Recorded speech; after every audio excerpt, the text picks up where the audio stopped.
Handicrafts, particularly baskets, are synonymous with Uganda region. They are produced and used mainly by women for their domestic chores like carrying food from the gardens into the market. And so, the project coordinated by Drusilla Balaba Vocational Training Institute, a project of the Mothers Union and the Kigezi Diocese, tapped into this local expertise to mobilize women in 10 sub-counties in Kabale district to produce for the enormous market identified outside the country. When they heard about the market, they were excited and they are overwhelmed because they had never known that their work could be sold and they get enough money to do some activities at their homes. We are selling to Nao. It deals with exporting these crafts. The markets really are overwhelming, which the women cannot meet properly now. They give us measurements, colors, and sizes they want, which the women were not used to. And these women find it difficult because they have not been to school, they don't know how to measure. You give them a tape measure, they cannot really grasp what to use it for. And it has taken me very long to make them really get to use these measurements. But now, as I talk, they have improved a lot, which is very encouraging. And so, Drusilla has to continue training the women to meet the demands of the market. So far, the training has given women some hints in record keeping and how to save and invest the money they get out of the handicrafts to improve upon their household incomes. After the training sessions, they break up into groups to enrich their expertise. During our visit, they could not hide their joy at the innovation.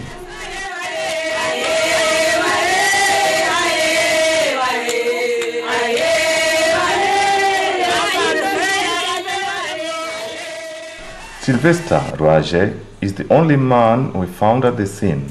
He says it did not make him less of a man to sit amidst women to make baskets, an activity he describes as a lawful source of income. ni mu karasi ya kana mu primary natandika kukugusa bwanyamba bwanshwa bwampereraho mwana isinte zinaratunga nazo zaguma ziranyamba no mu kuhinga no mu kugira ndahinga n'imunda. 1 year down the road, the women are already reaping from their sweat. Conspicuously, all the families we visited had mothers and their siblings producing handicrafts together. Quite encouraging because it is one of the surest ways of ensuring sustainability of the acquired culture. The culture of not just produce handicrafts, as was the case, but to produce for an income. Omwaka hati naisane myezi nke 5 ndi kuruka ebiserebi kandi ndebire byanyamba munonga nyamwa kasete ngura sabuni ngura ki ebikiti kwetenga stari kunteganisa nibireri beitu obutami efunjo byo nimbigure sete konke birere byo nimbona nibiho mu rutoki. Amazina ganje baranyita Mazuboa kandi wanajeza size kuruka ni mama wanje kandi ndamanya kuruka bitemere nagi bonenta kandi esete zinde mundanda za mama wanje ezinda angura mabijaro na fees na shomara ndagura na musibata ni na mandazi. Overall, handicraft production is a double score.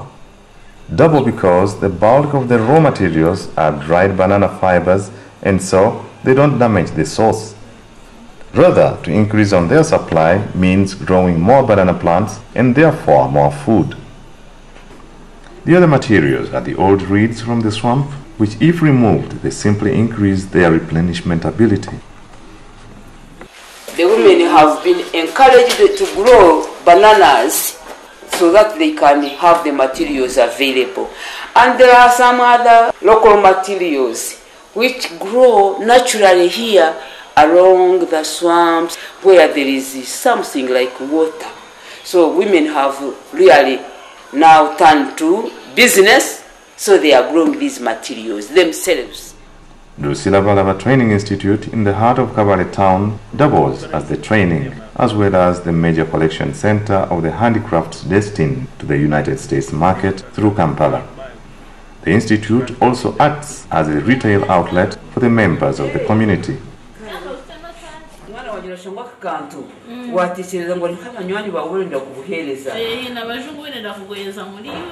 Muri UK.